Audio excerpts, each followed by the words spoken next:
4:37, and we'll call this meeting to order. And let me turn to the agenda. First thing on the agenda is the adoption of the agenda. Do I have a motion? Second. Okay, thank you. All in favor, please say aye. Aye. Any opposed? All right, we've adopted the agenda, and we'll move on to the reading of the equity statement. Ms. London, please read the equity statement.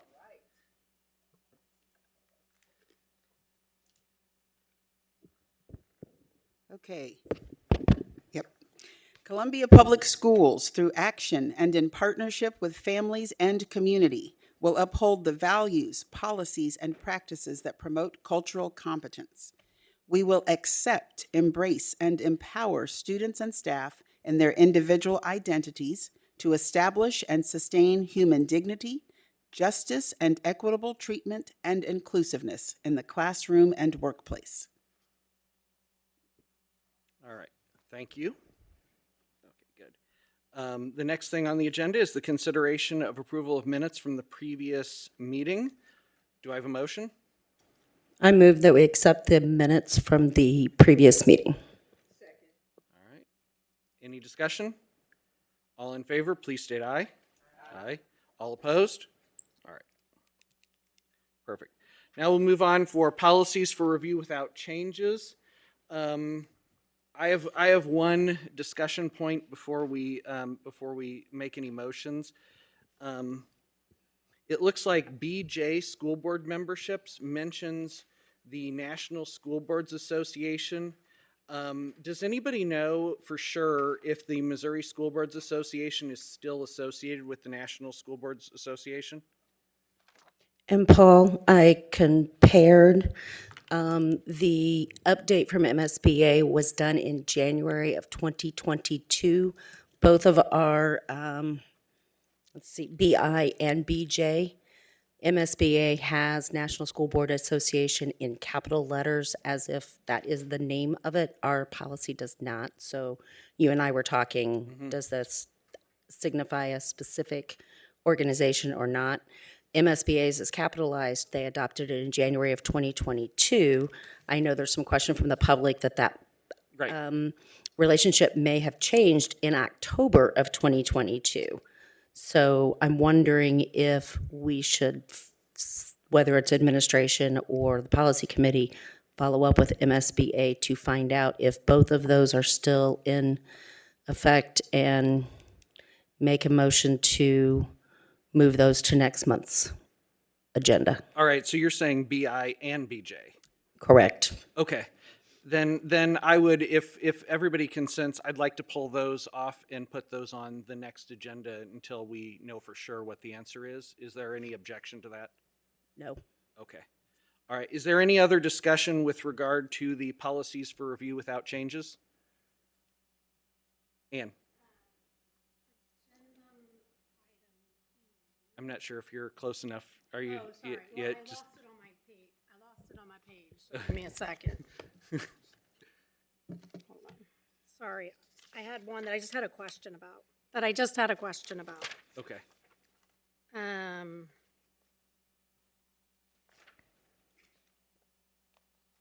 Are they in here?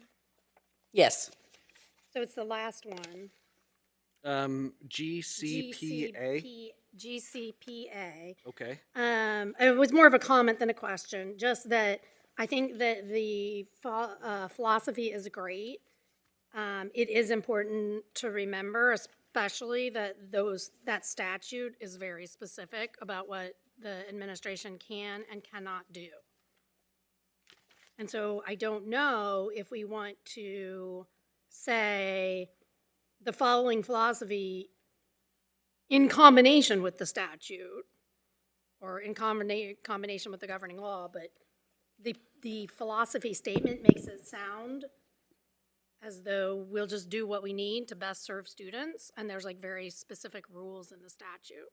There are certain things you can and can't do related to tenured teachers, related to length of time, related to sorts of things like that. Mm-hmm. So I didn't know if we just wanted to maybe add the following philosophy and the statute, or if it's enough just to have it. And if people think it's enough to just have it as a cross-reference, that's fine. I just thought I'd bring it to our attention.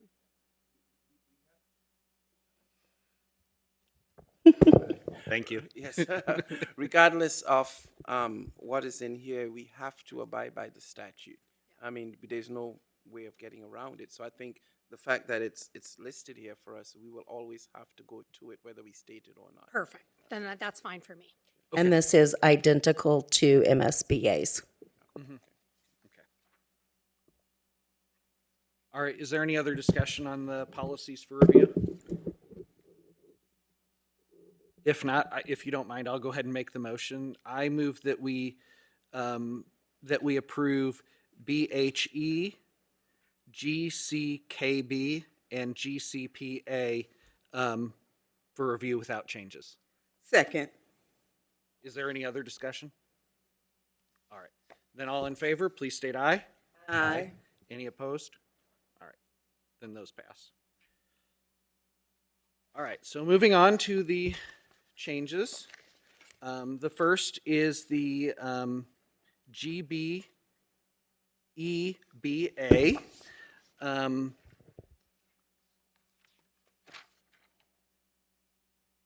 Do I have a motion or any discussion?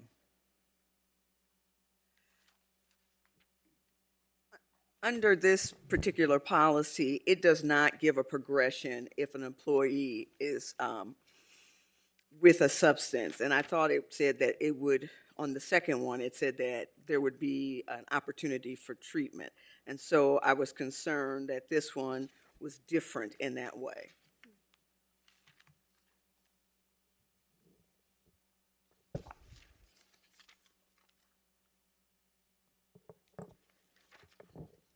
So it says it says subject to disciplinary action, which may include but is not limited to suspension, termination, and referral for prosecution, and referral for discipline of an employee's certification or license. And so I didn't see treatment in it, but the other policy said that treatment was a option. All right, and which page are you referring to for that exact language? Mm-hmm. Under Consequences? Under consequences. Ah, I see it, okay.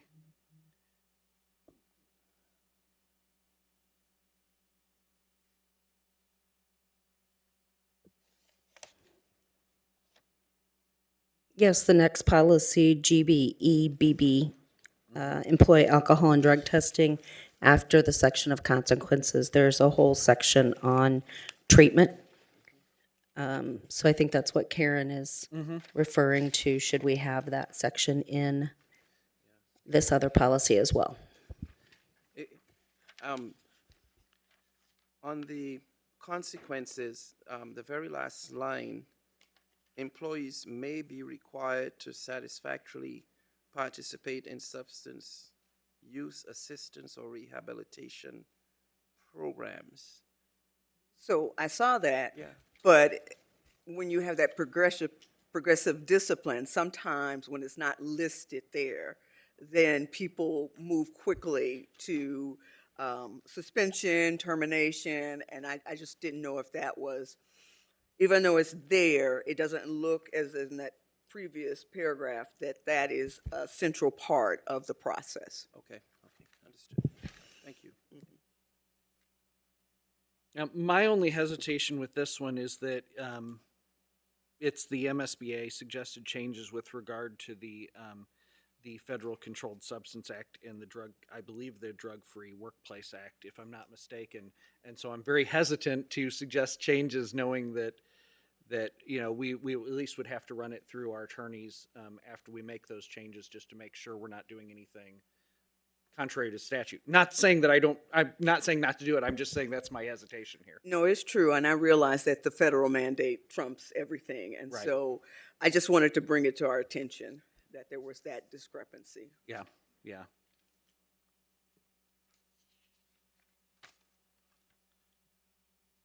All right, do I have any motions with regard to this? Is this something that maybe Grant should have you looked at this already, these changes? Or? No.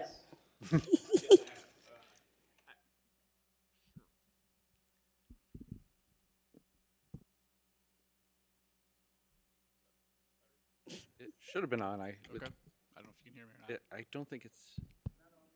Yeah. All right.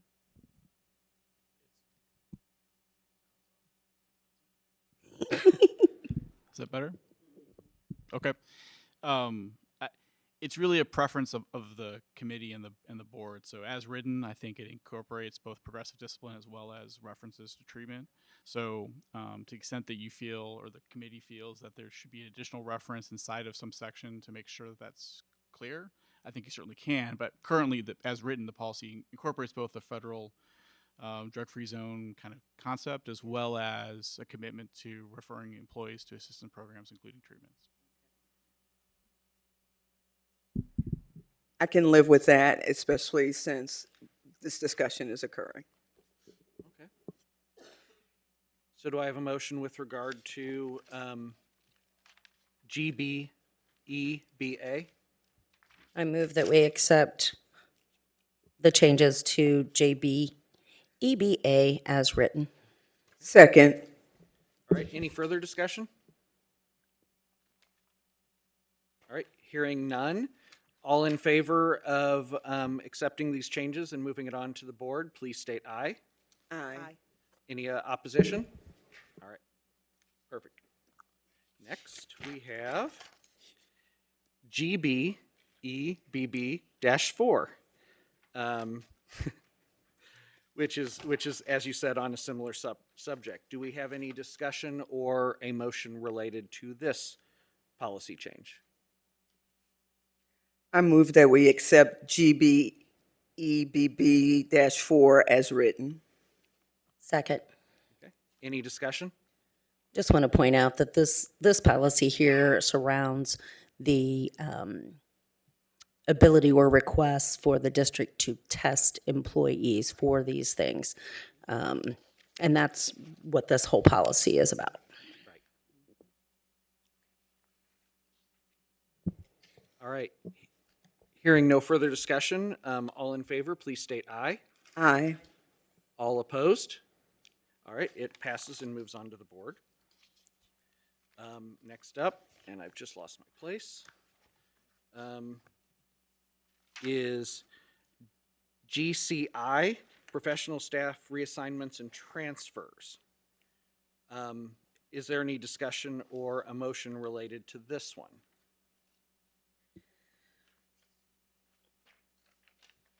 I move that we accept policy GCI as presented.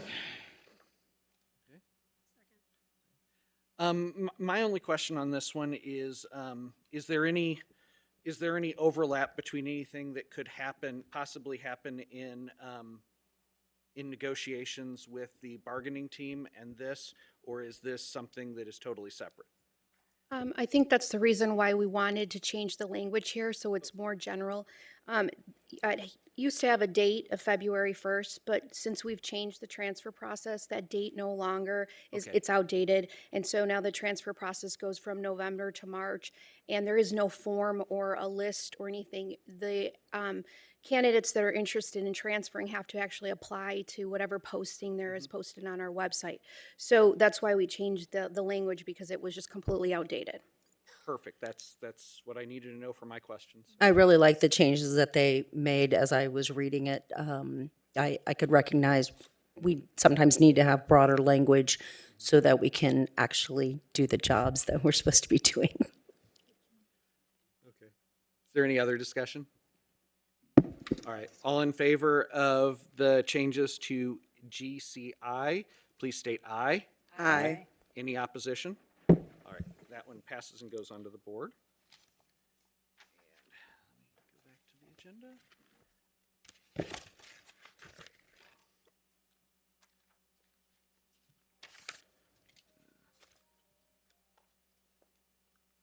I'm going to pull the agenda out so I don't keep going back and forth. Next up is GDI. Is there any discussion or motion related to this proposed change?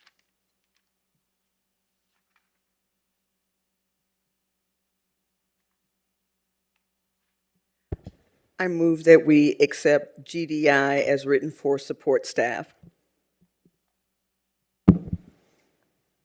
Is there a second? All right. I assume that the same response to this one as to the last one? Yes. So similarly, Yes. acknowledging that it's support staff here. Correct. The only other thing that I would add is that if we could just eliminate the hire, that's at the second paragraph, it says, apply for the position through the process identified by the district, and then it says hire. That was a misword, so if we can just scratch that out. All right, can we just friendly amend the motion to approve with the elimination of the word hire in the third to last line on that first page? Okay, I have a question. sure. When I was looking at both of these policies, it took me a minute, and I don't know if something needs to be reworded or just better explained. Under professional staff reassignments and transfers, there's a definition for assignment, which is where the district puts someone in a building and it puts a particular position. And then there's transfer, which is reassignment by the district at the request of the employee. But under support staff reassignments, then we've got a definition of reassignment, which is district-initiated movement of an employee, and transfer is the movement. I don't know. Does it seem confusing to anyone else? Oh, I see, because you're saying that transfer means reassignment by the district for one, but transfer means by the employee for the other. They're the The word- same, they're the same, it's just different wording. Oh, at the request of an employee. Yeah, they're both, you're right. They're the same. Yeah. So I think we may want to change the word assignment to reassignment for, on policy GCI. That definition should be reassignment, just like you have for the GDI policy. No, I'm, okay, so you're saying Because- reassignment should be assignment? Yes. Yes. Oh, okay. Because it's On which policy? on the GDI, the support staff one. It says reassignment, but that's not truly what it is. But it says movement of an employee. It could be, but it's an,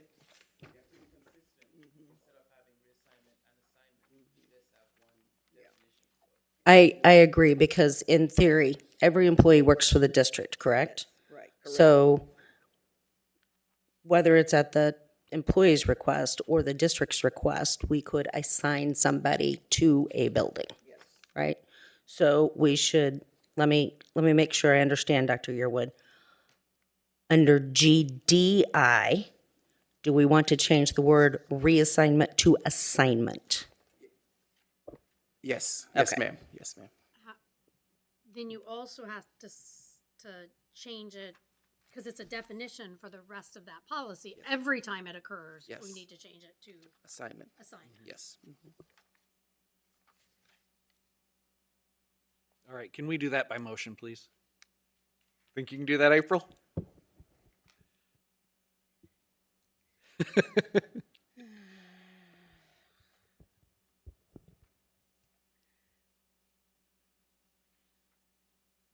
I move that we accept policy GDI with the following changes.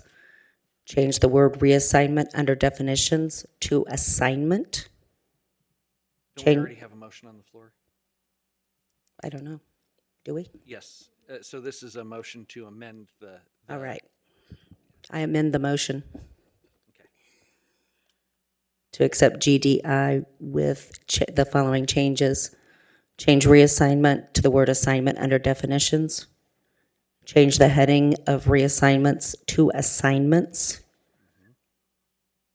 Change the references to reassign and reassignments in that paragraph to the word assign. And remove the word hire after the word district on the third line from the bottom. Okay. question. We have a, believe- we need a second. Yes. Second. Okay. Yes, please. Okay, so the title of the policy is professional staff reassignments and transfers. So I'm assuming that the definitions have to align, so they're supposed to say reassignments and transfer. Except the previous one is also.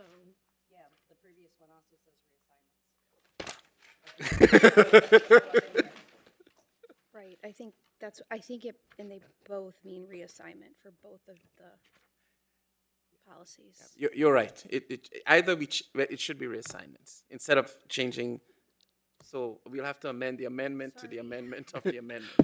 All right. April, you want to withdraw your motion at this point? I withdraw my motion.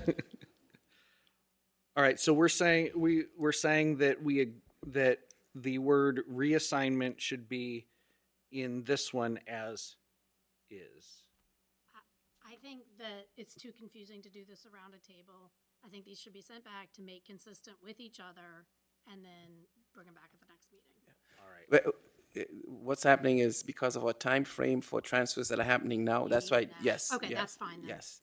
So the recommendation from where I see it is that we just change GCI to reassignment on both cases and leave GDI alone.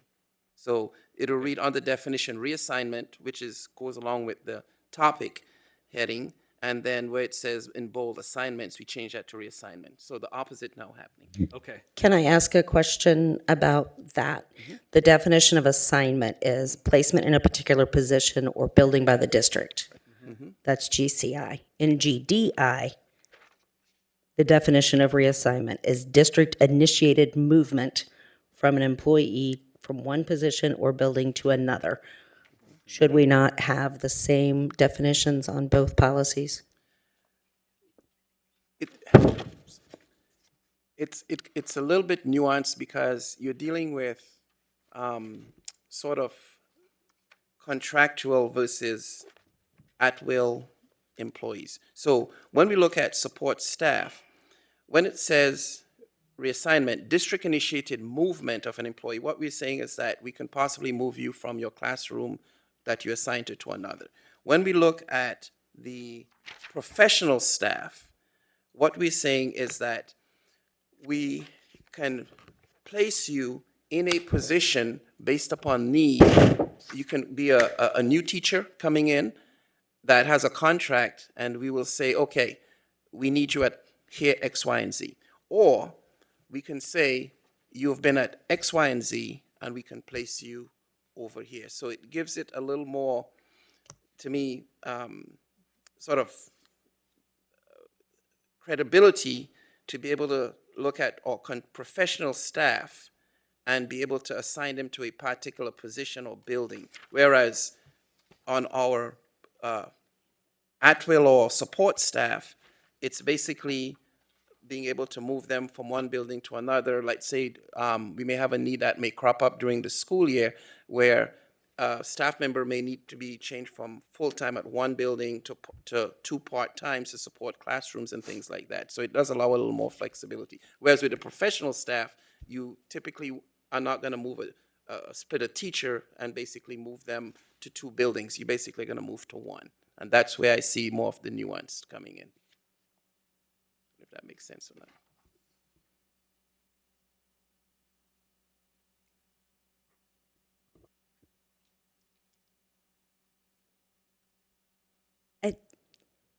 Kind of. And I know kind of what practice has been.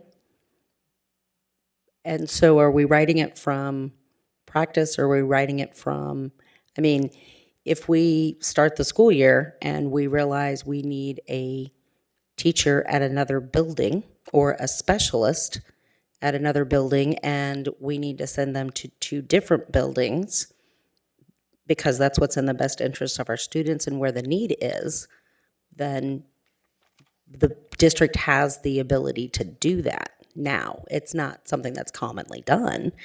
Obviously, if we can, I guess my other question would be then, are we talking about under GCI with professional staff? Are we talking about initial assignments, reassignments, and transfers?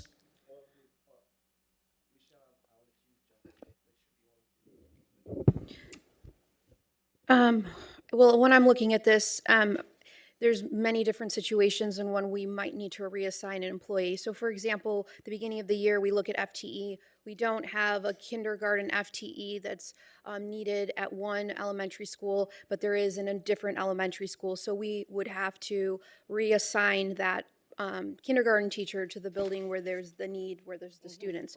So in my opinion, I think the definition where it says district-initiated movement of an employee from one position or building to another would clearly define what a reassignment would be.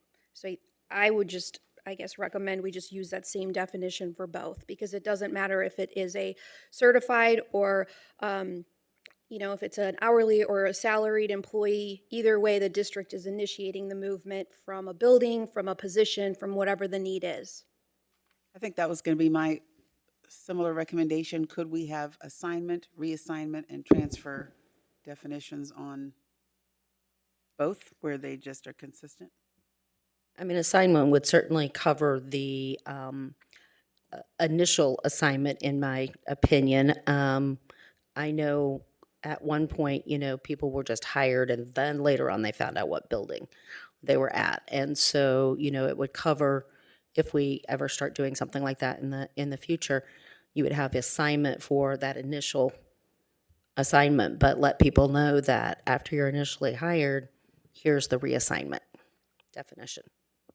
Are these words used in the bargaining contract? And if so, are they defined there? Because that would make a difference on whether we can change GCI or not and whether we're making a meaningful change. Well, when we issue contracts to employees, we issue them to the district. So they're not assigned to a specific building. They're assigned to the district. So if we were to say assignment, I would like for us to use the same language that we use in the contract, if at all possible. Grant, do you know what the language is? So I would think that none of the discussion so far seems to go to substance. It's all about terminology and language and making sure they're consistent. So I think the process would want to make sure GCI and GDI are consistent with each other. But then in connection with that is making sure that GCI is in connection with the CBA. So one option for the committee, considering the need, I think, for this to get to the board and approved in a timely manner, would be approving both policies with the recommendation for the administration to make sure that those are all matched up prior to bringing it to the board. So it wouldn't change the substance of what you all are approving. That way this can move forward, but not have to necessarily try to figure out the wordsmithing of this type of thing right now.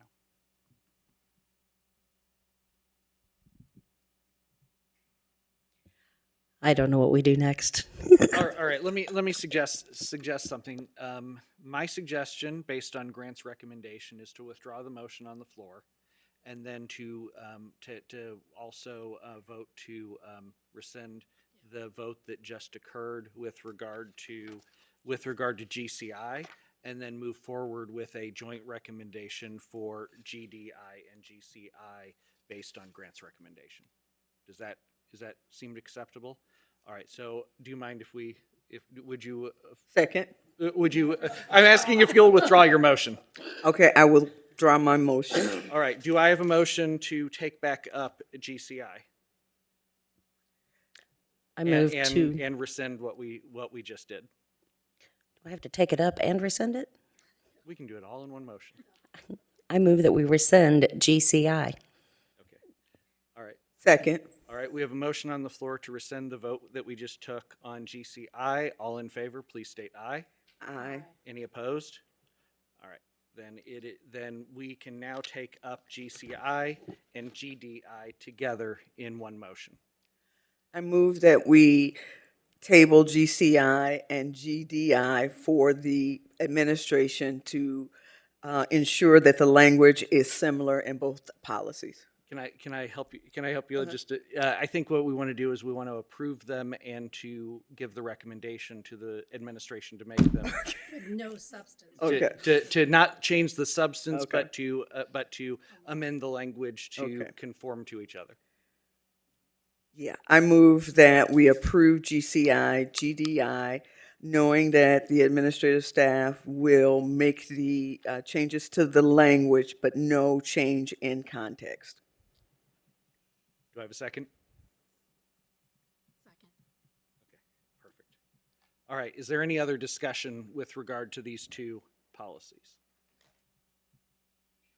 All right, all in favor? Please say aye. Aye. Any opposed? April, I don't know if you actually said aye, but you're recorded as saying aye. All right, thank you.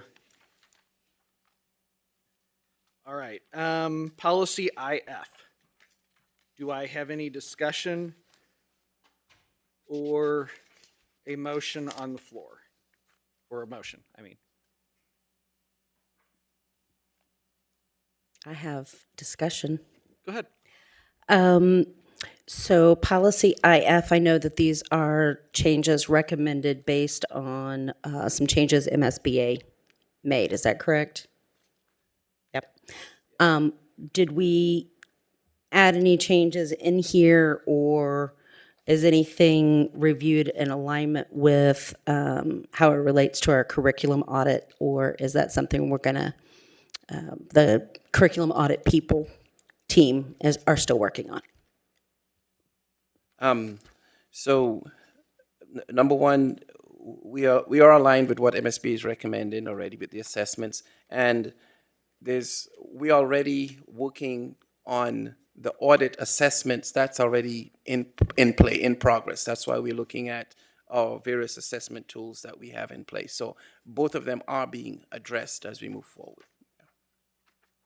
All right, so just for clarity, so these might come back up again after the audit team is done, but you're saying we should make these changes? Yes. And then if the audit team suggests something else, we'll make those changes later? Yes, absolutely. I had these on my list to kind of start looking at around May, after knowing the audit committee had been working on a bunch of stuff this year. So I was going to check on that later in the spring. Yes, it's coming, yeah. Okay. So no, with that information, do we have any motions? I move that we approve policy IF as presented. Second. All right, is there any further discussion? Okay, April asked my question, so all in favor, please say aye. Aye. Any opposed? All right, IF is approved to go to the board. And then in this section, we have IL-1. Is there any discussion or motion for the floor? I move that we approve policy IL-1 as presented. All right, is there any discussion? This again is just recommendations from MSBA based on what they, some changes they had on reading assessments and clarifying that Missouri has no opt-out policy.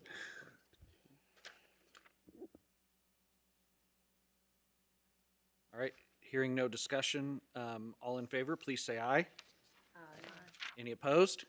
All right, then that moves on to the board. Now, unfinished business. BCE, we have some amendments based on discussion with the board, and also I had some discussion with administration. Is there any comment or discussion or a motion related to BCE as drafted right now? Can I make a comment? Yeah. All right. As you can tell, I'm much more informed. Yes. You know, I like to get the discussion out before a motion so that we don't have to do what we just did earlier. Right. So BCE, back in May, we suspended a section of BCE, the policy committee did. At that time, we didn't know if we were going to have enough board members to serve on each of the committee. And we committed to taking that up by the end of the calendar year to start discussion on that. MSBA's policy gives a board a lot more leeway. And in the past, the board has had a variety of different committees that they've had. Years ago, there were multiple committees besides just the three that we currently have. Also, years ago, the Finance and Long Range Planning Committee were combined.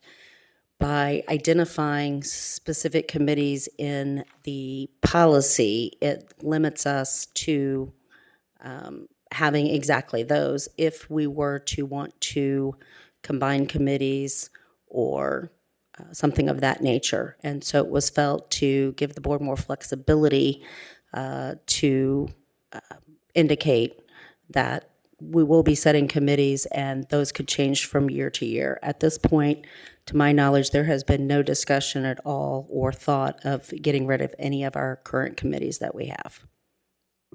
Yes, I agree. Quite the opposite. I think that at least the discussions that I've heard have been that we want to keep these, but have the flexibility moving forward to add, change, and do that based on the boards coming up, because we don't know what the board members are going to want in future years. Correct. And with us this afternoon, with your permission, we have Mrs. MacArthur, who is here to give us a little bit of history on some of this. Yes, Sure. Thank you, I appreciate it. I just wanted to give a little background and history on the Long Range Facilities Planning Committee and the Finance Committee, because I've been around here since they were created back pre-2010 when we went into the recession.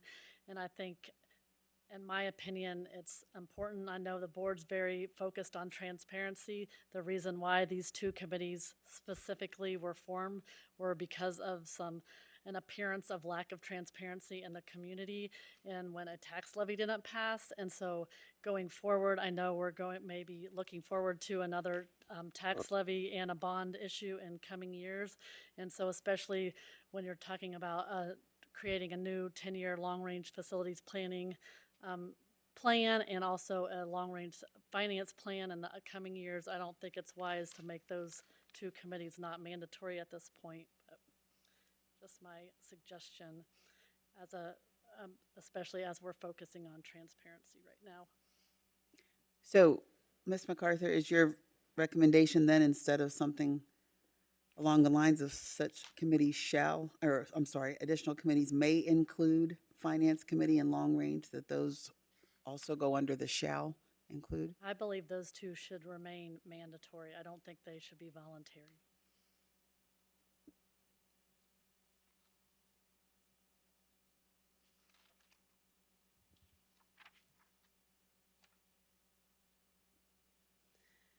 I'll just reiterate that it was when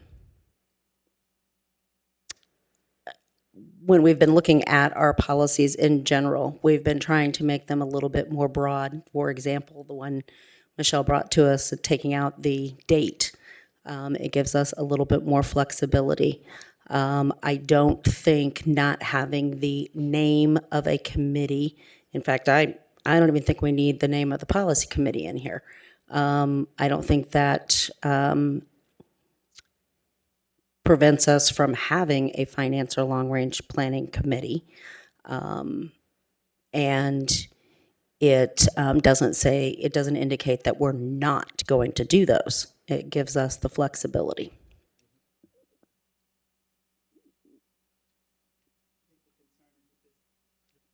There you go. That just doesn't require us to, I think, is some of the concern. Well, every policy is only as good as the people who actually follow the policy. So, we can, it can stifle, I guess, is what I'm saying. It doesn't give, yes, right now I think it makes sense to have a separate finance committee, a separate long-range planning committee. In 5 years, some of these policies are pretty old. In 5 years, and they want to combine it, can't do that if it's written in the policy. Now, maybe that board won't care that we're not following the policy, but I'm just trying to make it as broad as possible. And from what I understand, what you're saying is the intent is not to do away with. The intent is just to allow for a certain level of flexibility. Okay. Okay.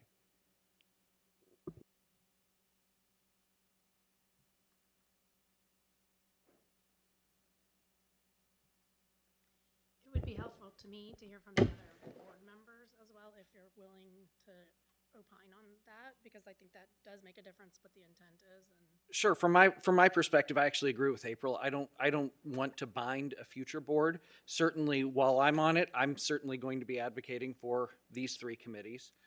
But I don't know what the needs of the district are going to be in 10 years. So I think that it's very important for the board to very mindfully determine what their standing committees are in their reorganization meetings leading up to a school year. And so I feel like that vote needs to be done by the board on an annual basis as to what their committees are going to be. That being said, I'll go with the will of the committee certainly, but that's my 2 cents. This conversation came up as a result of the policy committee visiting this last May when we took out, when we suspended the requirement for 3 members. In board leadership, looking at what MSBA's core policy is, that's what opened up this idea and conversation about making it more broad to provide us more flexibility.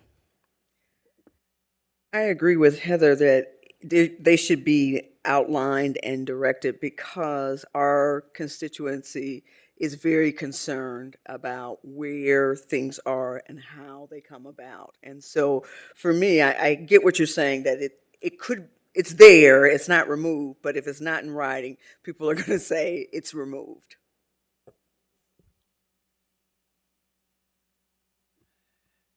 so I think that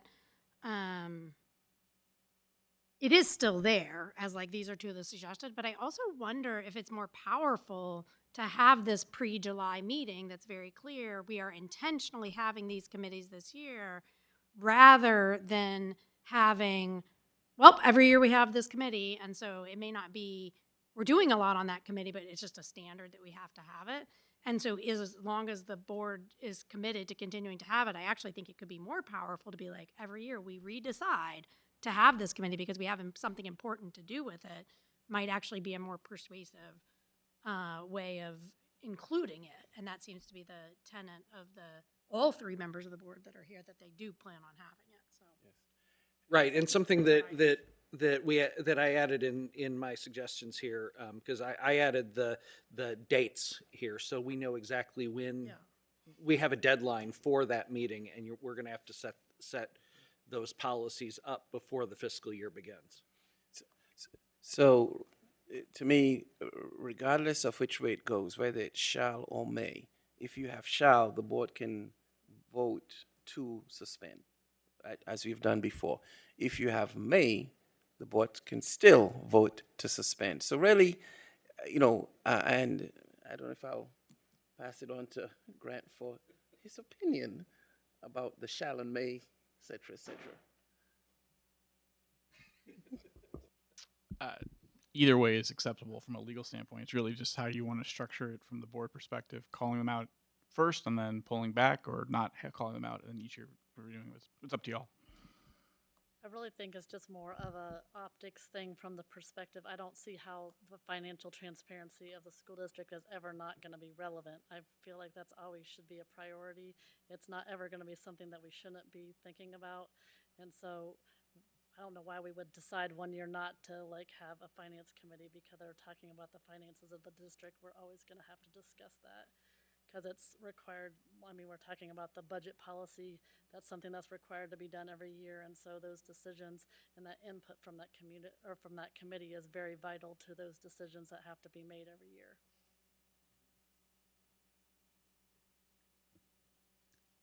I just wanted to point out, when you're looking at, for those of you who don't know, when you're looking at this policy BCE from the top to where it says board committees, is exactly what the MSBA core policy is. That's it. Just to let you know.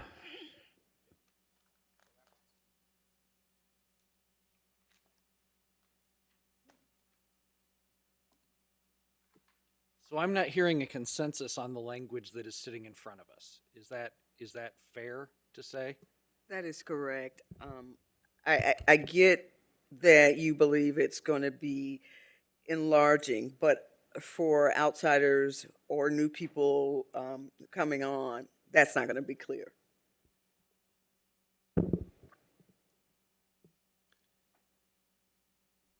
All right, so basically a straw poll of the committee is just by raise of hand, who believes that we should have these three committees hard coded in the policy?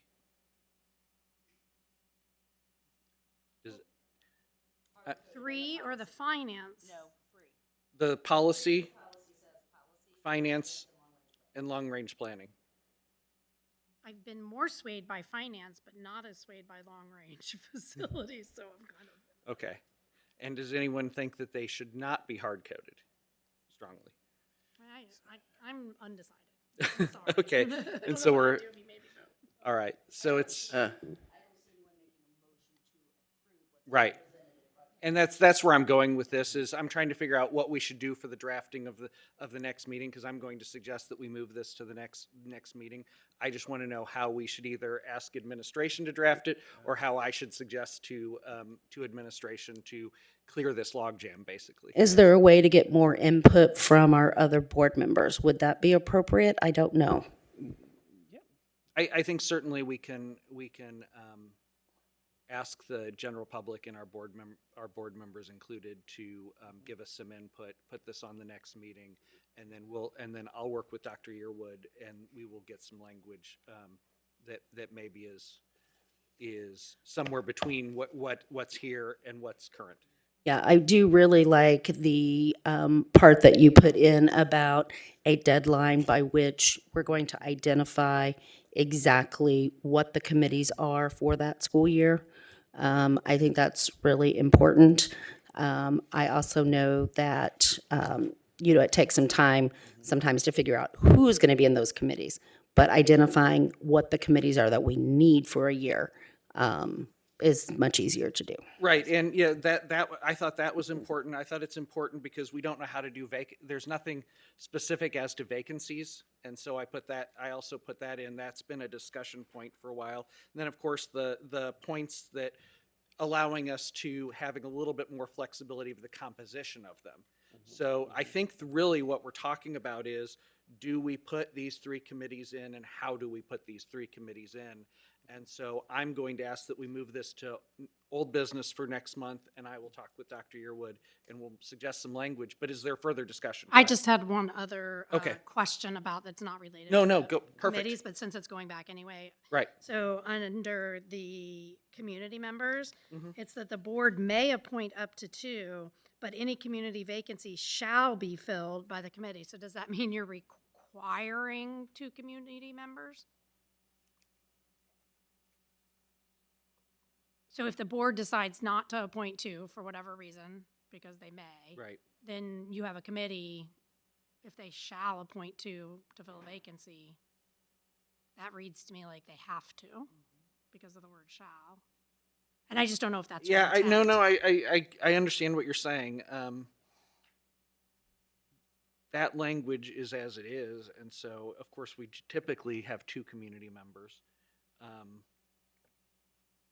Let me think about how. Yeah, how to so word that's that. because And if it's you've going got back anyway. if you've got a suggestion for how to word that, but we can make Well, I that. think it depends. we Is can your make that clear. intent that if the Board of Education does not appoint 2 committee members, 2 community committee members, Mhm. that there still must be 2 community members on the committees, on all committees, and that they will be appointed by the board? Or is your intent that they can do that, but they don't have to? Well, the intent is that right now, of course, board committees appoint their own community members. So the intent is if somebody would leave that committee, it's up to that committee to continue to appoint any vacancies. There was some confusion in one of the versions where it was very confusing as to who appoints the vacancy on the committee of a community member. And there was some contradictory language there, which is, I think, what Paul was trying to clear up. But I understand what you're saying, Anne. And so I can never figure out shall and may. You know, it's the same to me. But does it make, I mean, where the superintendent may annually appoint up to 2 administrators, that means he can if he wants, and if he doesn't want to, that's fine. But if it were to say shall, it means he will. Is that correct? Yes. Yes. Okay. So, Paul, we probably, when you wordsmith, probably change, board committees may appoint up to 2 community members to shall, because, don't you think? I was thinking actually any community member vacancy may be filled by the committee and make them all mays there. Since the original was may appoint up to 2. Yes. But I'm perfectly willing to make all that shall. Yeah, what we were trying to do is clear up who was appointing for the vacancy Right. of a community member.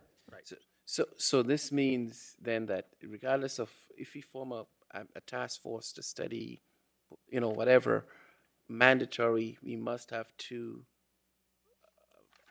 administrative appointments and 2 community, Well, regardless. that's for standing committees, because advisory committees, I didn't change any of that language, and we have advisory committees which the board makes up. Okay. And so these are for the primary standing committees of the board, Okay. which is what the current policy is also. It differentiates between board committees and advisory committees. Yes.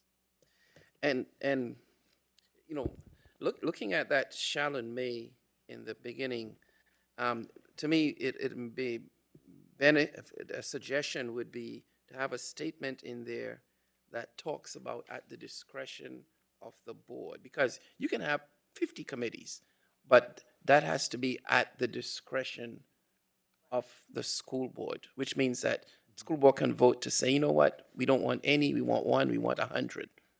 I don't know if that would, Right. yeah. Okay. Is there any other thoughts on this one? Going back to, okay. Yeah, I just wanted Oh, to go jump in ahead. real quick. Yes. I liked your may actually at the bottom there, because one of the points that we've been discussing was sort of log jamming the board Right. into having to do something, and the shalls will do that. But the other piece on, and back to Ms. MacArthur's point there, if the board, a future board, to your point, in 10 years, feels like long range is not something, or finance committee, then they would also have the authority to come back, bring this policy back. Correct. But right now, in the midst of the things that are going on that Ms. MacArthur talked about, in building a new building and those things, that it didn't seem like necessarily the appropriate time to remove that committee. So those committees, not Right. remove them, but make them optional, I should say. Right. Okay. Well, we will continue working on this one and try to get to the point where the committee, it has a consensus here. All right, thank you. Now for everybody's favorite. Can I make a motion? Oh, go ahead. I would move that we take up BDDH last. All right, can I just get a consensus for that? Does everyone agree? Because that's going to take a little bit more time. Yeah, as in put it at the end of the agenda? Or do you want to do it? Do you want to do it now? No, I don't want to do it now. I need some time to think. So are you good with moving it to the end of the agenda then instead of? Oh, you mean the public, BDDA? Yeah, just moving that to the end of the agenda. Are you okay? Are you? So that we can do the other 3 and then spend the rest of our time talking about that? Okay, all right, so. Sure, all right. All right, let's, let me just pull out BDDH for my own. All right, so annual budget is the next thing on the agenda then, and do I have any discussion or motion on that? Yes. Okay. On policy DB, under budget planning and adoption, the last sentence that is struck out, I don't know why it's struck out. The board will conduct at least 1 public hearing regarding the proposed budget and taxation rate. That's something we currently do and I believe is required by statute. The statute certainly says we have to pass a budget And the statute certainly says that we have to set the tax rate, both in open committee, or both. Both in open meetings. Yes. So I'm not sure, that is not a sentence that shows up in the MSBA core policy that I could find. So I'm not sure why it was recommended to strike that, but I would say not to strike it. I think it's in policy DC. It's in policy DC. I believe it's replicated. If you see the explanation, it says, the third paragraph of the explanation says Yes. there's a requirement for a hearing to be held prior to adopting tax rate. That requirement is covered in policy DC. Okay, I'm gonna, So I think it's just a duplicative. that could be, yep. I'm gonna double check DC. Yeah, can you read it to us then, just so we're, Yep, Well, it does say prior to adopting the tax rate, whereas this one is the proposed budget and taxation rate. I don't know, you'll look it up though and let us know. Heather, did you, go ahead while she's Right, looking. is that your understanding? I think DC only applies to the tax rate hearing, not, and we've always had a separate budget hearing prior to the board having, hearing the budget and voting on the budget. yeah, policy DC2 only deals with tax rate hearing notice, and this was a policy that CPS adopted in, or revised in November of 2020. So, It certainly seems to me with all the discussion of transparency that why would we take away a budget hearing that we've always had? I mean, again, we're not taking it away, it's just they're taking it out of that policy, right? But why would we take the policy of having it away? I don't think we are. I do think it looks like it's a separate hearing rather than part of a board meeting. That's what it looks like. Hold on a second, I'm gonna pull up MSBA core policy DC. And so, yes, that's how we do it. We have a separate budget hearing where we allow public comment on the budget prior to adoption at the board meeting. And we do that now Correct. as a separate. Correct. But again, it's just not, the reason MSBA, I think, took it out is just because it's not standard MSBA language. It's something that the district had added previously, and because they were revising the policy, I think that is why there's a strike through. In my opinion, I think in the spirit of transparency that we want to continue to do that, I don't think we should take it out. Because it doesn't sound like anybody within the district has been like, oh, we should stop having that hearing. No, quite the opposite, yeah. So why would we take it out of the policy? And I don't see in our current policy DC where we address having a budget hearing. I see no harm in leaving the sentence in, is there, Grant? All right, so So my motion, do you want me to make a motion? do you want to make a motion about DB? I would make a motion that we adopt policy DB with the change of keeping the last line under budget planning and adoption section that states the board will conduct at least one public hearing regarding the proposed budget and taxation rate. Second. Is there any discussion on the motion? Heather, is there anything else you'd like to? Okay, No, thank you, I appreciate it. all right.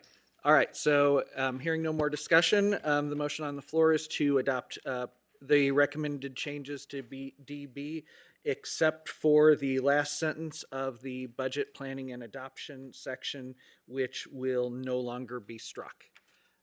All in favor, please state aye. Aye. Any opposed? Okay, unanimous. All right, so DB is moved to the board as amended. Moving on to DJFA, Federal Programs and Projects. Is there any discussion or motion? We had this on last month's agenda, and we just moved it to this month so administration could have the opportunity to look at a referenced policy under non-competitive purchasing. And we are not going to adopt DJFAP1. So that is struck through and brought back to us. So, yeah, my understanding is the administration is not recommending that we adopt the administrative procedure. All right. So the rest of the changes were just, it was a recommendation by MSBA is where all of these changes came from. So is there any motion as to the current proposed changes to DJFA? I move that we accept policy DJFA, federal programs and projects, as presented. Second. Is there any further discussion? All right, hearing none, all in favor of adopting this policy, please state aye. Aye. Any opposed? All right, and that moves on to the board. Thank you. All right, moving on to DLB, salary deductions.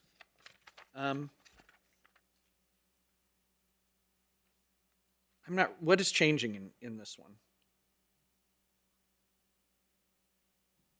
Under this I don't remember recommendation. seeing it before, so I'm confused. Is it old business? I thought there was a change.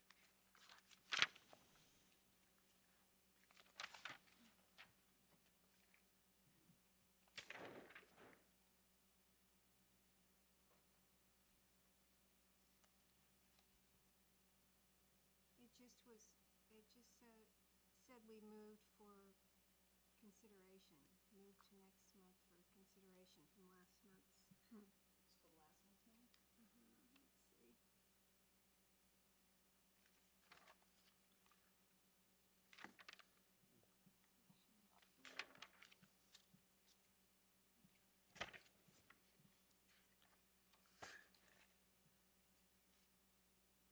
Sorry, what policy is that we're looking at? It is DLB. Okay, move policy DLB to next policy committee meeting for consideration.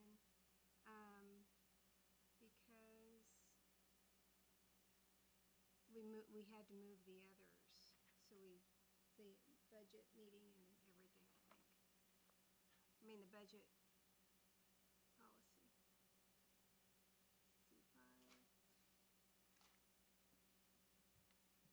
In the last meeting, can you tell whether it was under policies to be readopted without change? I can tell you that, yeah. Yes, correct. Okay. So it's a no change. It's a no change. That's why it's this way. So, I'm assuming that means that the administration is still continuing to say no change on this policy. This would be one that I compared to MSBA's policies. And it's identical or similar. Okay. All right. So is there any motion for this one? I move that we accept DLB as written on the salary deductions. All right. Is there a second to approve without change? I second. All right. All in favor, please state aye. Aye. All opposed? All right. And that one does not need to go to the board since there was no change. All right. So now we're going to move back to BDDH. And this the red are the differences based on the last version that the board had seen.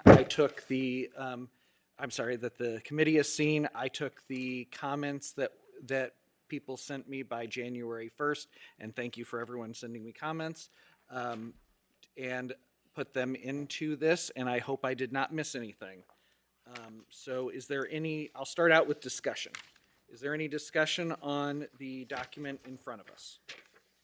I wanted to give a little bit of history. Sure.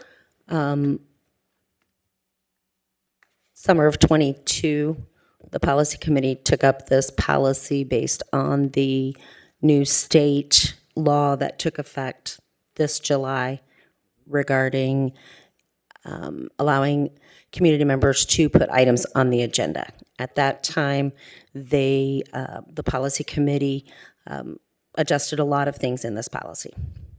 Since that time period, MSBA looked at the statute and requirements of that and provided their recommendation on changes regarding how you get an item on the agenda. Therefore, in combination of committing to reviewing the public comment portion of it, we also have the section that MSBA is now recommending based on their reviews for adding items to the agenda.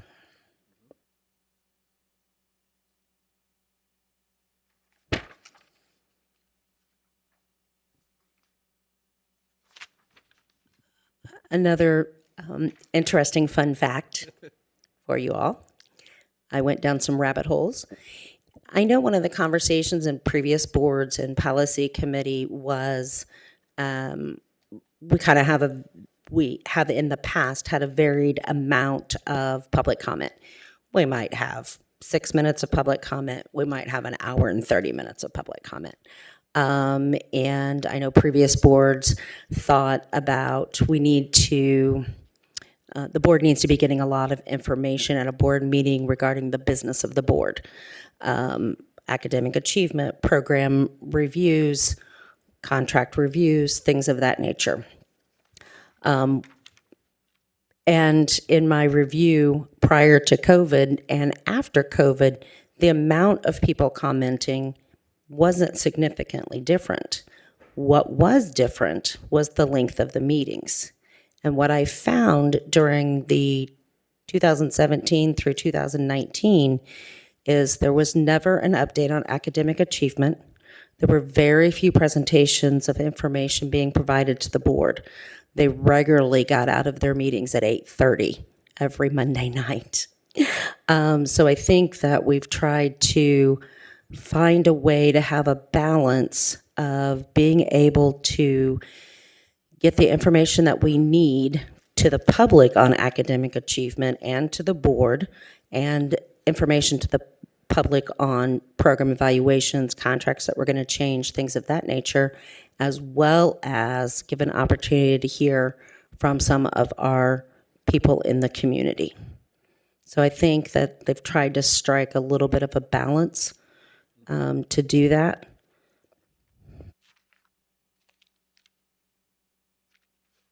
So as a board member, I appreciate all those presentations, actually.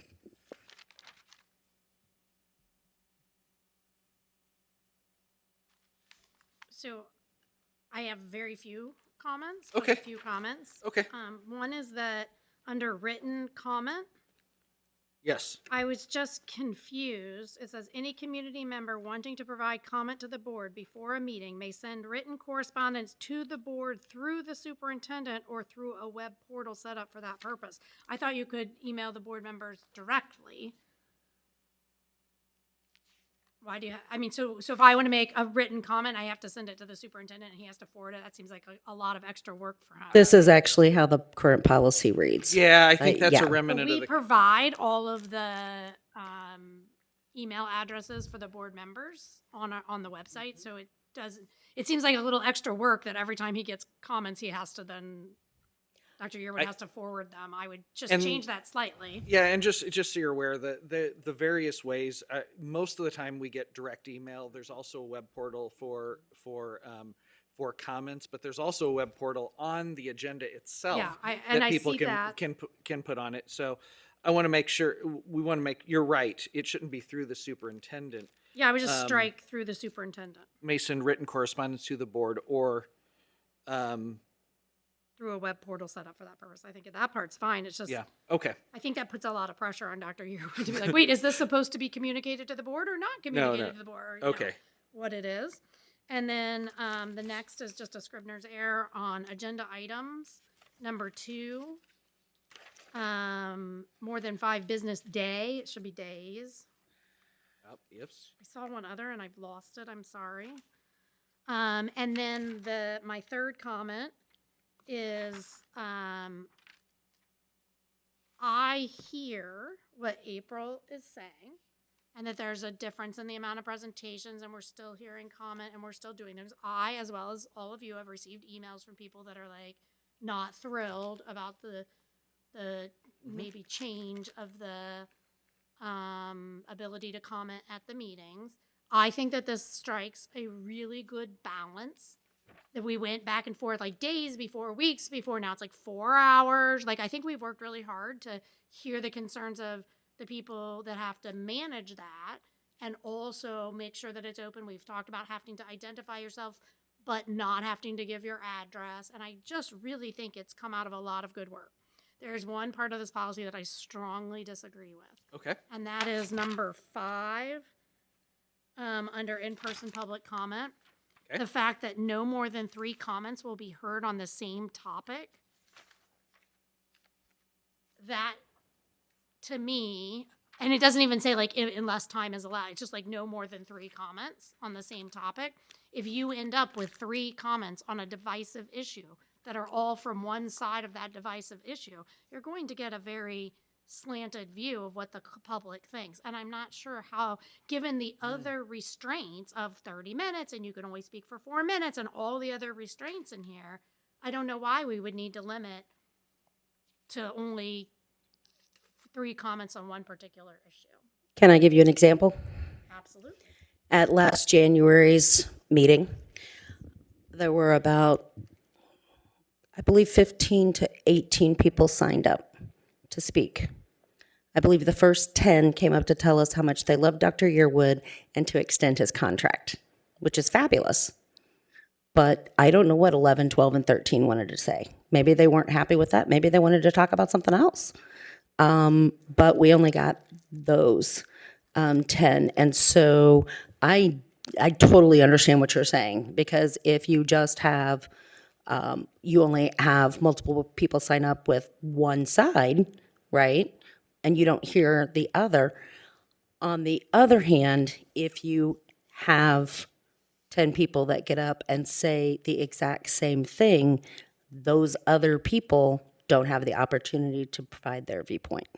So this would be my counter. First of all, I think that can easily be solved in that instead of no more than 3 comments, it can allow the board to cut it off after 3 comments, but not have it as, this is a shall may Okay.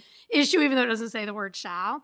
But the example that I would give in response is that if you have 3, let's suppose that the board is considering a mask mandate, and you have, not that that's ever been done, and you have 3 people come up really like, I do not want this mask mandate, and then that's all you've heard. You really haven't heard community input. I think at the moment, the board should be able to determine the difference between hearing public comments that's like, hey, Dr. Yearwood, and wow, this is an important issue. We need to hear more comments on this because we've just heard 3 of the same. And so I just don't like that it is no more than 3. I think you could rewrite it to say that the board may limit public comment to 3 comments on the same topic. And then if it's the Yearwood one, you can just be like, oh, we know that, and move on. The current policy actually doesn't have the 3. It just says repetitive in nature, which then leaves it up to the board president to decide if 2 is repetitive or 5 is repetitive, or it just says repetitive in nature. I think it really matters whether it is a discussion on a matter of really public importance because of an important decision, or whether it's like a congratulatory, like, wow, the band kids did great today. I just want to say again, great band kids. Like, I think that that's a very different sort of, and I think that the board president should. Oh, yeah. And number 8 also states that the rules may be suspended from time to time by motion and majority vote of the board. So certainly if there was an item that was a heavy hitter, we could always suspend either time limit or the number of people or anything of that nature. But in terms of public perception. Oh, absolutely. And the fact that we are already managing something that used to be more wide flung, this management to me is not acceptable as a community member. Okay. So are you suggesting that we strike that sentence and state the board may limit public comment to 3 comments on the same topic? That is what I motion. Well, I Or right now, or friendly amend, or right, whatever I right need now to we're do doing right this now. friendly amendment. So Yes. so 5. Under it's in-person 5, public it's 5 under in-person public comment. Strike the last sentence and replace it with the board may limit public comment to 3 comments on the same topic. So policy DDH, I have dreaded it coming up because since I've been on this board, no one is happy with how public comment happens. There is not a perfect way to do this. And the people coming don't represent the total population out in the community. And so I talk to people constantly who are like, I'd love to be there. I can't be there. And so I think this is a compromise to get to some of that. The other piece is people want a lot from this public comment, and we really cannot do that. I mean, it's truly them speaking their mind and then us moving forward. I know that the idea here is to allow for more varied comments. For example, may have public comment, you may have 10 people lined up on talking about water bottles, but you may have 5 that want to talk about the budget. And I think the idea here, the spirit of this, is to allow it for more varied comments within the time frame, because there's only 30 minutes allocated, 10 people. And so if it's like happened, and I did not know that, I wasn't even remember that, if it's all lined up, then it sort of takes out those individuals who wish to have varied comment. And I'm not sure if it, subjectivity could come into play as well. Because, if I feel, I like this topic, guess what? I'm gonna let it flow. But if I don't like it, then I can cut it off. So I don't know. I think I understand the 3 comments piece of it, to allow more variation in comments. I don't know where it's at, Paul. But we added in here, the current policy just allows people to sign up, priorities given for people to speak on anything on the agenda. And then if time allows, they can sign up and give general public comment. We changed that kind of to break it out, and maybe you can find where it's at, Paul. That's actually the same paragraph that we're talking about, paragraph 5. Okay, so Because, we, yeah, yeah, right now it says action items and Yes. public comment. So now, based on the last discussion, we separated that out, between action action and items. agenda. agenda items and public. So currently, people can speak to any item on the agenda, and then general public comment. If we have 15 people sign up, and 10 of them speak on a presentation, right? We don't hear the 3, maybe, that wanted to speak on an item that we're actually voting on. So we felt we needed to prioritize. And so people who would like to sign up to speak on an action item, an item that we're actually going to vote on, would get first priority. Then anyone who wants to speak on any agenda item, presentations, the network contract, the paper we're going to buy, whatever, and then general public comment. So I just wanted to point that out. So as I've noted before, I can definitely see when the winds are not in my favor, and I'm not going to belay the point. However, because we know when they signed up what agenda item or topic that they're speaking about, you're going to have some reference for whether those 10 people, what they're signed up for, which is why the may would be really okay for the board to say, okay, look, we've got 8 people signed up for this. We don't have time for 8 comments, so we're eliminating it. And I assume to the first three that signed up in the order that they signed up. I just think as a matter of perception, we are all talking about getting to the exact same point. I agree with everything that has been said in terms of getting the variability in there, in terms of all those things. It's just getting there with a, hey folks, you don't get to talk more than three things, versus getting there through a may, to me as a community member, feels more palatable. Okay, so I think we're all in agreement. We like your May, and I'm just going to throw this out there because we're worried about viewpoint discrimination.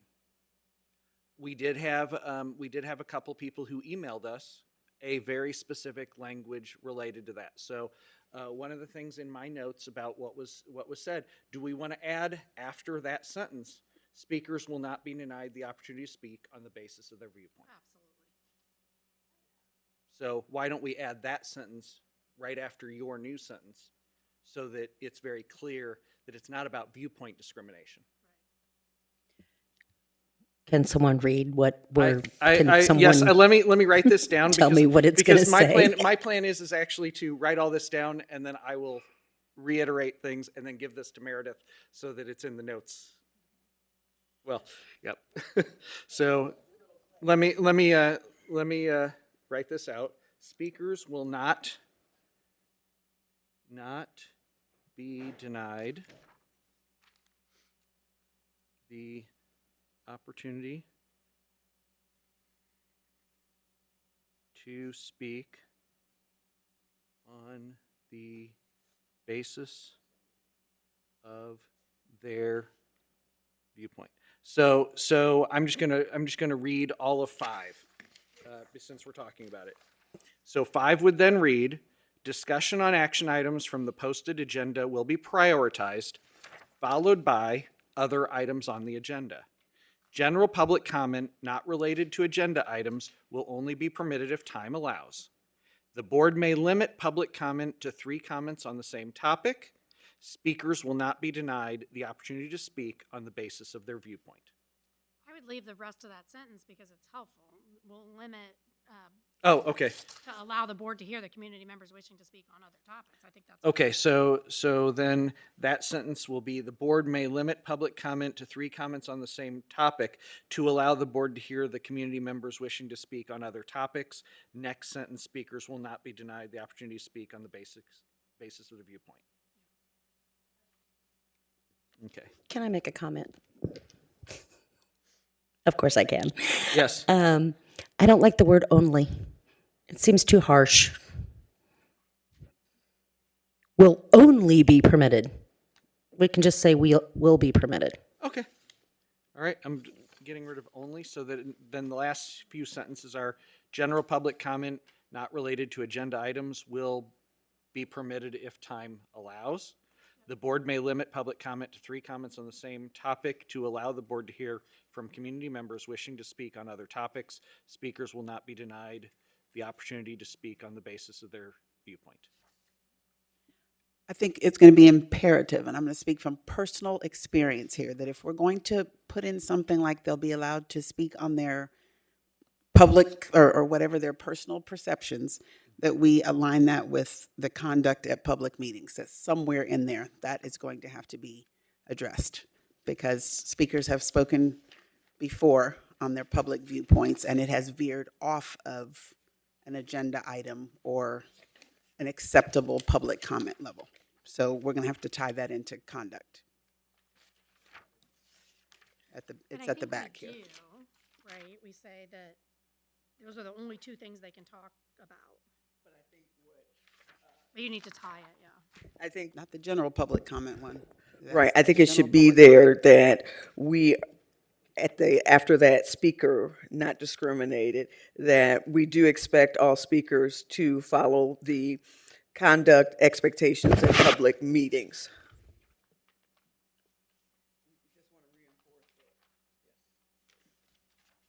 Okay, I'm not sure what language we're suggesting, because we do have at the end Yeah, I conduct at want it meeting. twice. Okay. The Needs to end be is fine. referenced. I just want it to be referred back up at the top so they know that that's happening.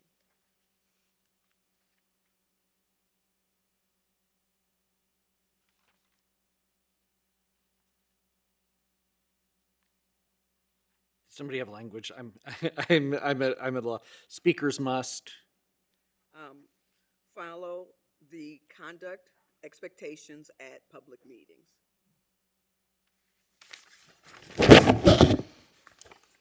Or maybe must follow the expectations under the section conduct at public meetings, Yeah, Since that we would be have- fine. Yeah, that would be fine. since we have it down there.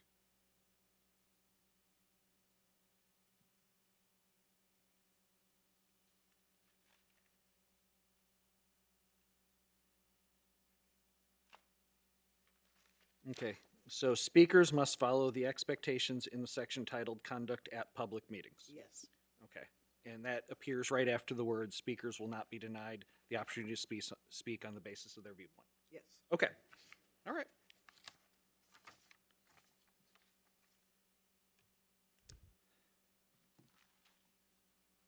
This is just a tiny point at the very beginning in the second paragraph. We say a legal parent or guardian.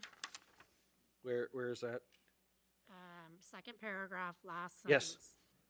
So I just wanted to make sure we were consistent with what we did before with defining parents. I don't think that we had a legal. That was what, actually, you, that what you, we were- added? you added Legal legal. parent, it wasn't, or okay, perfect then. I just want to make sure we were Yeah, consistent. yeah. I didn't look it up before we got here. That's what. Yeah, we because said I've before, then that's what we I've should been do. trying to make sure we use We the said language that we everywhere? discussed Perfect. months ago. Sounds Every good. time we talk about parent, we say legal Legal parent. parent, yeah, perfect. And of course, whenever we defined, because we also sent this to MSBA, and they pointed out to me that we're expanding it beyond what is allowed by the statute. But we had the discussion last Yes, time we did. that we wanted to make sure that we weren't cutting off non-custodial parents and staff members who are outside of the district who just don't happen to be residents. So I do think that's a That was a decision. a very mindful decision of this group. Agreed. So is there any other discussion related to the policy? All right. The conduct under public meeting, one other thing that was stated by a public member is suggesting to state speakers are encouraged to provide the board with a written copy of their comments and other appropriate supportive documentation. I thought that could easily be put under conduct at public meetings also. I agree, and I know that some do that already. Right, yeah. I know I have done that, whether I've handed it out at the meeting or I've emailed it. I mean, before I was on the board, whether I've emailed it prior or handed it out at the meeting, I think people should be encouraged to do that if they so wish. Yeah, I find that is very helpful myself. Yeah. And some people might not understand. I mean, if they've never given public comment before, they may not know if it's appropriate or not to provide something like that to the board members.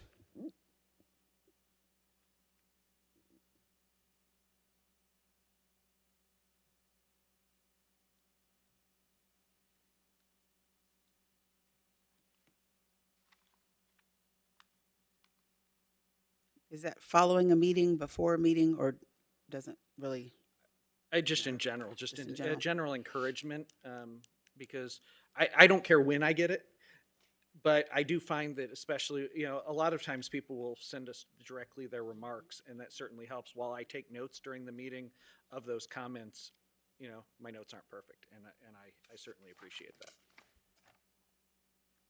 All right, so is there any other discussion on BDDH? Okay, so let's get this clear.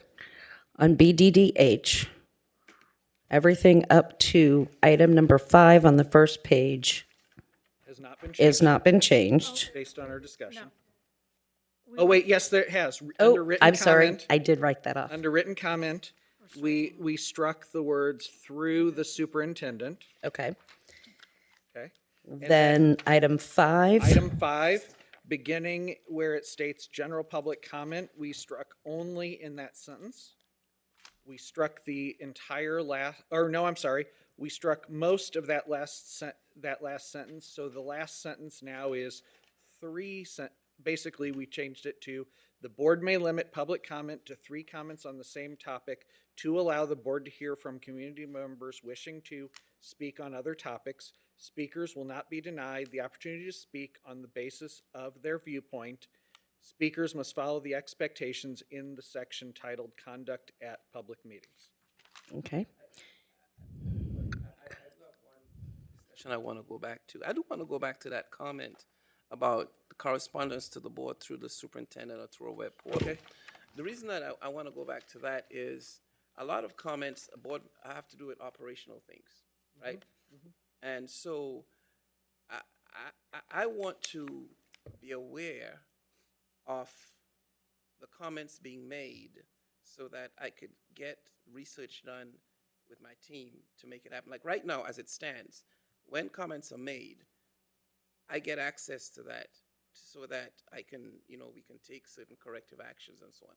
I think by taking me out of this, then I would not have any knowledge of anything on the operations side, whether we want to talk about a construction agreement, whether we're talking about passing some sort of thing. So I would ask that you go ahead and leave me in there and not take me out in that process because of that, because I do need to have knowledge of what's happening. How about this? And the superintendent. There you go. Just not Instead of saying through. through the superintendent, say correspondence to the board and the superintendent. Oh, okay. Perfect. Yeah, because this is specifically related to commenting to us prior to a meeting. Right, Yes, right. yes. I know a lot of us, sometimes it's just the board that gets comments, sometimes Yes. it's just you that Yeah. get comments Yeah. throughout a month on any number of things. So but- changing the word through to and. Yes.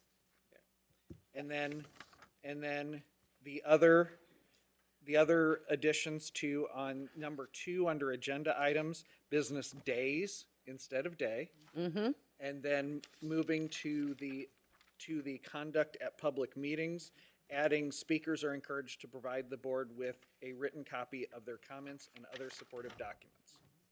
And those are the changes to the current draft. I move that we accept everything Paul just said.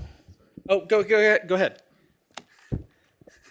Sorry to jump at the end, but one thing is not included in here from the way the statute reads around the agenda items.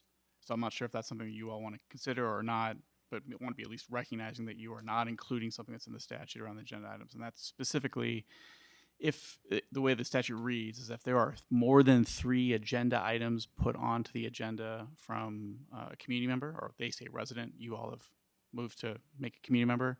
If there's more than 3, then the board can move one of them to the following meeting to make sure that there's not 5, 6, 7 agenda items added to a meeting. So that's built into the statute as an additional protocol. That somehow is missed kind of in this process. So if you want to add that in, you could, but. It is, and of course, it's been used once in the time we've had it. So I am personally, my opinion is I'm personally indifferent, but I will, what does everybody think about that? Because that limitation is a permitted limitation in the statute. I think it should be there, because there are some people who are very literal, and if they don't see it, they will say, we were trying to do something different. Well, no, but the thing is, it's a limitation, so we would be removing a potential limitation. So, again, either we can limit it to 3 agenda items added, or if we don't put that language in, it means if 10 people want to add an agenda item in a month, all of them meet with the superintendent within 20 days, we could add 10 agenda items on the agenda. I'm pulling up MSBA's. Number 6. Yes. Document that paragraph. The Board of Education may delay hearing an agenda item if more than 3 resident-initiated agenda items are scheduled for the same board meeting. If the hearing of a resident's agenda item is delayed, the resident may submit written materials to the office of the superintendent. I'm not seeing that as my 6. That's the original. It's on the original. It dropped out in the editing. And I think it so- should be in this one, though. Okay, That number 6 should be in there. okay, let's see. So, does everybody believe that that should be in this one? Okay, that seems to be the consensus, so. All right, so I believe that what is currently in the policy as 6, which I may have, Dr. Yearwood, I may have you read that again, should be a paragraph between 7 and 8. I think you're getting to the point though where you're gonna have to push the adoption of it because we're changing so many things. Yeah, probably. To another meeting. We're just planning on discussing this at every meeting for the next year. I don't want to discuss this at every meeting. Okay, well, and let me see. Okay, so here is what is being proposed. A paragraph that is the new 8 that states the Board of Education may delay hearing an agenda item if more than 3 community member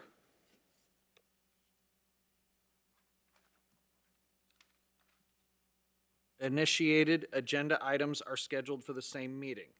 If the hearing of a community member's agenda item is delayed, the community member may submit written materials to the Office of the Superintendent for distribution to the Board of Education as an alternative method for communicating with the board.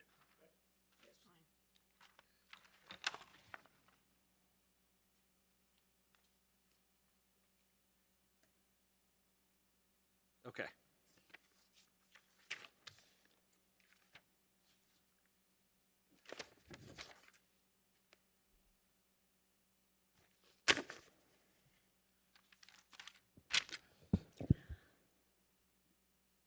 Go ahead.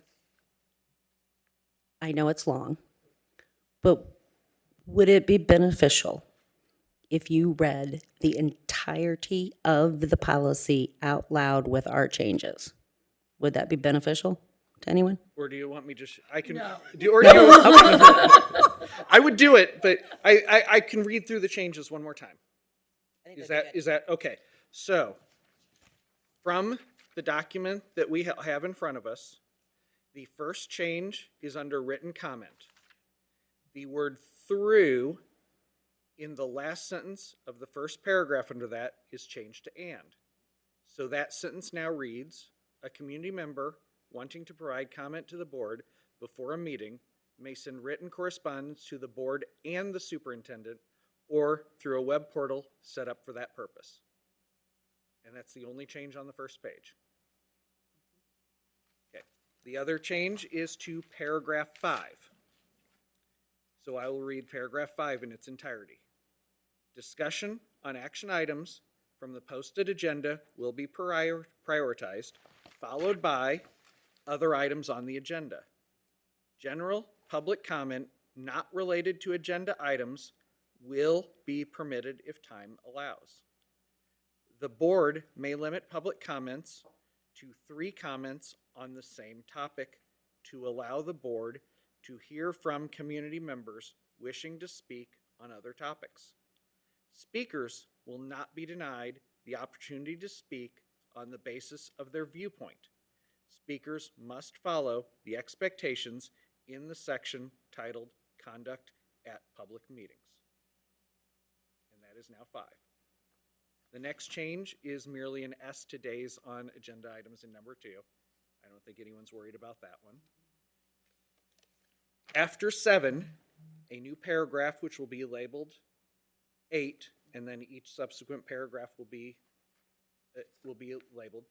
It now that says the Board of Education may delay an agenda item if more than 3 community member initiated agenda items are scheduled for the same board meeting. If the hearing of a community member's agenda item is delayed, the community member may submit written materials to the Office of the Superintendent for distribution to the Board of Education as an alternative method of communicating with the board.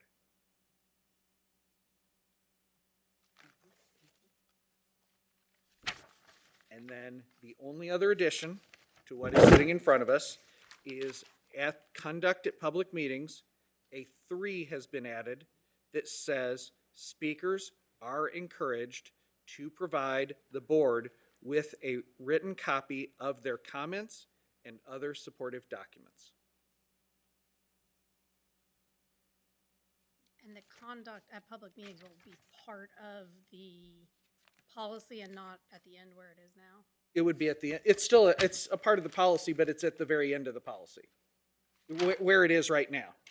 Oh, I see, I see. Yeah, I it's thought a- that was cross listings, but those are. No, it's all, this is all one policy as written, and those, what I just described were the Yeah, only changes to understand. the document that is in front of us. All right. Do I have a motion?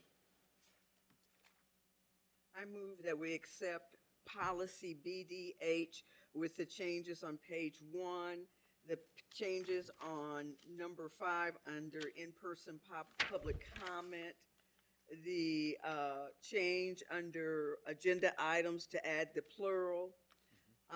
Then on page 3, adding in a new number 8, and then subsequently moving the other items down one, that we add in, I can't remember that. The paragraph as I stated. Yes, as the paragraph as Paul stated. And then on page 4, we will, at the conduct at public meetings, we will add in number 3, speakers are encouraged to present written comment to the board, As stated. as stated.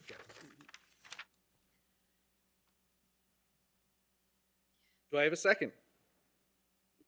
Second? All right, discussion? April, I can see your face, so, It's maybe a question for Grant. okay.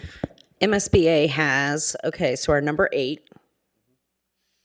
MSBA's policy says the board may delay the hearing of a requested item if more than 3 resident-initiated agenda items are scheduled for the same meeting.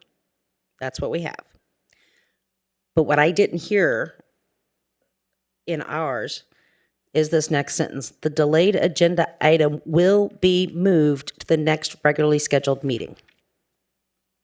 Is that required by statute, Grant, or? That's the way the statute reads. So whether you want to include that as language in the paragraph, you certainly can. So We did not have that in our number 8, did we? We did not. The Okay. delayed, It states the delayed agenda item will be moved to the next regularly scheduled meeting. Unless there's 3 of those, and then you can move it again. And then if there's 3 of those. If a resident's item is delayed for this reason, the resident will be provided an alternative method of communication with the board, such as submitting written comments. okay, And so. we have that. So we have something like that. So what I am hearing is that you move to add the sentence, the delayed agenda item will be moved to the next scheduled meeting after the first sentence in Correct. View 8. Okay, do I have a second? For that amendment? Required by statute, right? I mean, I guess the wording's not required by statute, but we still have to do it. I'm gonna second it Okay. so that we can discuss. So discussion of the motion on the floor, which is to make paragraph 8 say, and I'll read it in its entirety so everybody is clear. The Board of Education may delay an agenda item if more than 3 community member initiated items are scheduled for the same meeting. The delayed agenda item will be moved to the next scheduled meeting. If the hearing of a community member agenda item is delayed, the community member may submit written materials to the Office of the Superintendent for distribution to the Board of Education as an alternative method of communicating with the board.